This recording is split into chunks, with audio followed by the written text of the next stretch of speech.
Idaho Falls Pediatrics, proudly supporting kids in our community, and 7 Questions with Emmy. Hey guys, welcome back to 7 Questions with Emmy. Today I'm talking with Steve Rockwood, and he is the CEO of FamilySearch. Steve, thank you so much for talking with me. Hey, the thank you is to you. I can't believe you came to RootsTech to be with us. Thank you. Did you get out of school today? No, I don't have school on Friday. All right, perfect timing. But then I had to sit through a long car ride, so that was.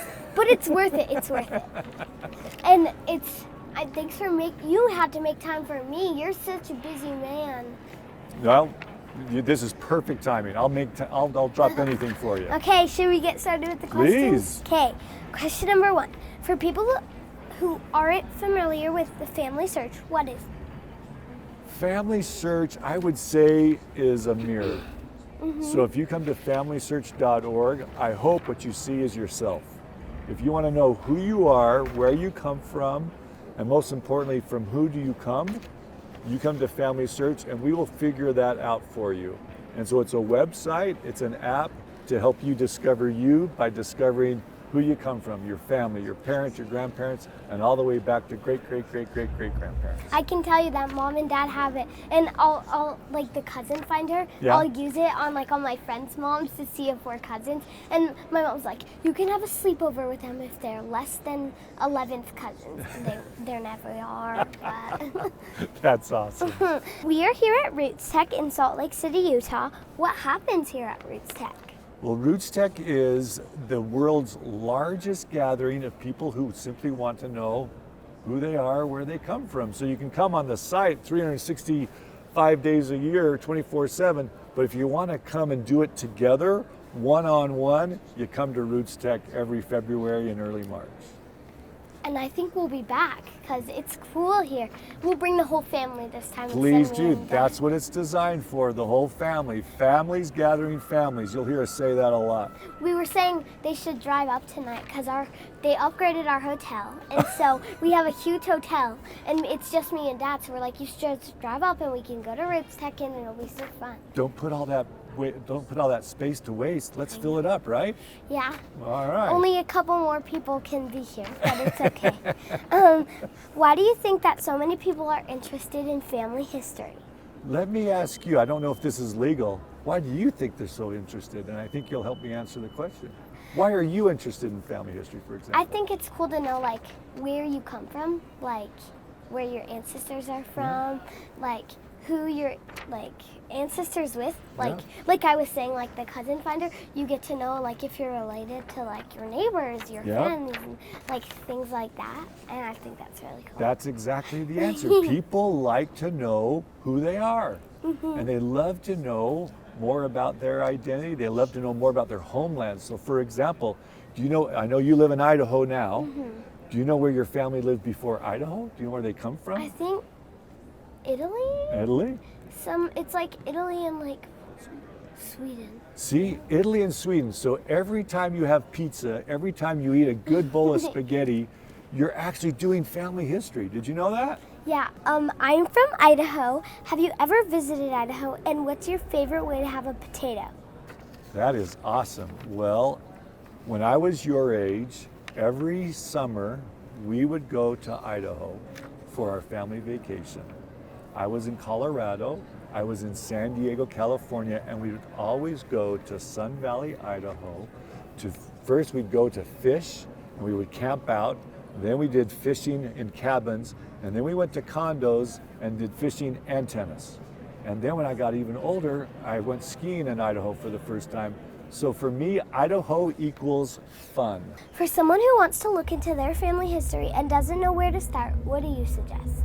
I suggest you always start with exactly what you're doing right now.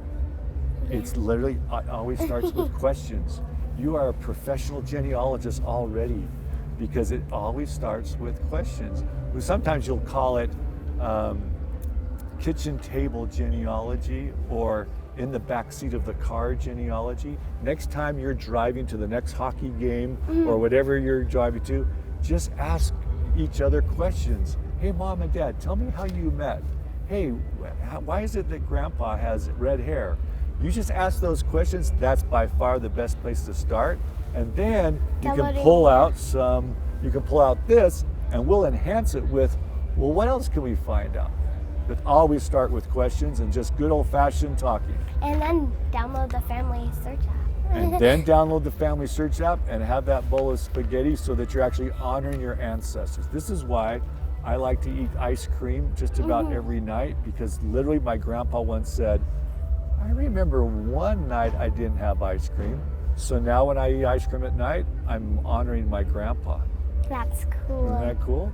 A lot of people have made cool discoveries during their family's histories.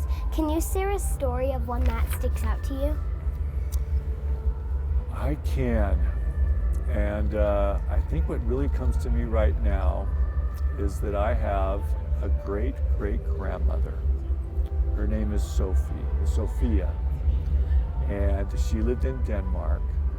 And she learned of the gospel of Jesus Christ by missionaries of the Church of Jesus Christ of Latter-day Saints. And as a young woman, she decided she wanted to follow Jesus Christ and make covenants with him. She was baptized, and then she went to her dad and said, I think I want to go to the United States because I want to go where the saints are. And by herself, she went across the ocean, and by herself, she came here to Salt Lake City, and by herself, she was at what now is called Pioneer Park, and she didn't have anyone waiting for her. But by herself, she then had someone that said, come and stay with us and help us out.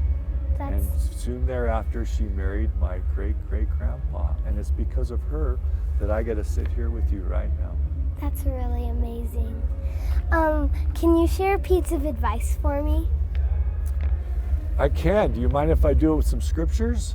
No, I don't Okay. mind at all. So when I was young, I discovered a scripture in the Doctrine and Covenants, section 6, verse 36. It says, look unto me in every thought, doubt not, fear not. So that taught me, look to God in how I live my life, and don't doubt and don't fear. And I can see you're already doing that. You're already living by that. So that was on my missionary plaque. It's been my favorite scripture for years and years and years. Now I'm old. I've got sons. I've got 5 grandchildren with one on the way.